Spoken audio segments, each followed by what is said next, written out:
Hello বিজ্ঞানী,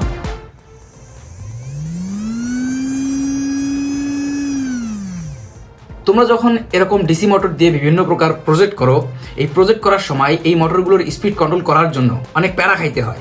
বাজারে যে স্পিড কন্ট্রোলারগুলো পাওয়া যায় সেগুলোর অনেক দাম বেশি। তো কিভাবে অল্প টাকায় ঘরে বসেই তোমরা স্পিড কন্ট্রোলার তৈরি করতে পারো এবং এই স্পিড কন্ট্রোলার তৈরি করে মোটরগুলোকে নিয়ন্ত্রণ করতে পারো। তো কিভাবে এই স্পিড কন্ট্রোলার তৈরি করা যায় তাই দেখাবো। তো চলো। এই প্রজেক্টটি তৈরি করার জন্য প্রয়োজন একটি ডিসি মোটর, প্রয়োজন একটি IRF Z44N মসফেট, আর প্রয়োজন 100K ভ্যারিয়েবল রেজিস্টর বা পটেনশিওমিটার। কিভাবে এই কম্পোনেন্টগুলো কানেকশন করব তা দেখতে থাকো। প্রথমে এই মসফেটটিকে ভালোভাবে কানেকশন করে দেব। মসফেটটিকে পজিশন মতো বসিয়ে নিব। তারপর এর 3 নম্বর পিনটি ভাঁজ করে নিব যেন মোটরের টার্মিনালের সাথে সংযুক্ত করা যায়।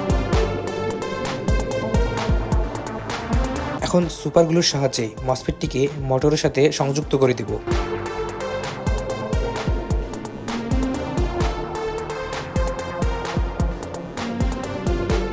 এখন মোটরের পিনের সাথে মসফেটের পিনকে সোল্ডারিং করে দেব।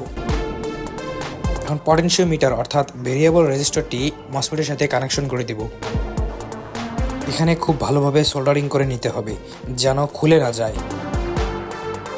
এখন ছোট একটি তারের অংশ নিতে হবে। এই তারের অংশটি মোটরের অন্য প্রান্তে সংযুক্ত করে দিতে হবে। তারপর এই তারের যে অন্য প্রান্ত রয়েছে সেই প্রান্ত পটেনশিওমিটার বা ভেরিয়েবল রেজিস্টরের আরেকটি মাথার সাথে সংযুক্ত করতে হবে। এখন দুটি তার সংযুক্ত করে নেব যার মাধ্যমে ডিসি ভোল্টেজ প্রদান করা হবে। ঠিক আমি যেভাবে কানেকশন দিয়েছি তোমরাও সেভাবে কানেকশন দিবে, তাহলে ভুল হওয়ার সম্ভাবনা থাকবে না। এই তো তৈরি হয়ে গেল ডিসি মোটর ভোল্টেজ কন্ট্রোলার। এখন এটি টেস্ট করার পালা। এর জন্য মোটরের মাথায় একটি টেপের অংশ লাগিয়ে দেব যেন ঘুরলে এটি বোঝা যায়। টেপ লাগানো শেষ, এখন ব্যাটারি কানেকশন দিব।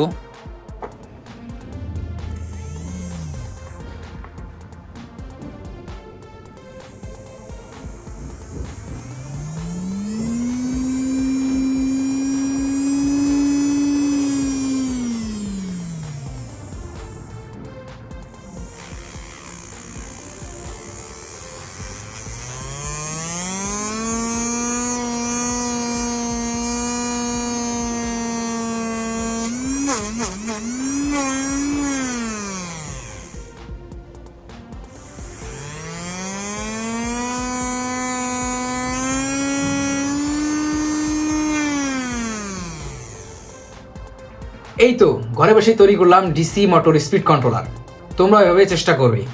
তোমরা যদি সাপোর্ট করো তাহলে পরবর্তীতে আরও এরকম নতুন নতুন এক্সপেরিমেন্ট নিয়ে আসবো। তার জন্য কি করতে হবে? সাবস্ক্রাইব।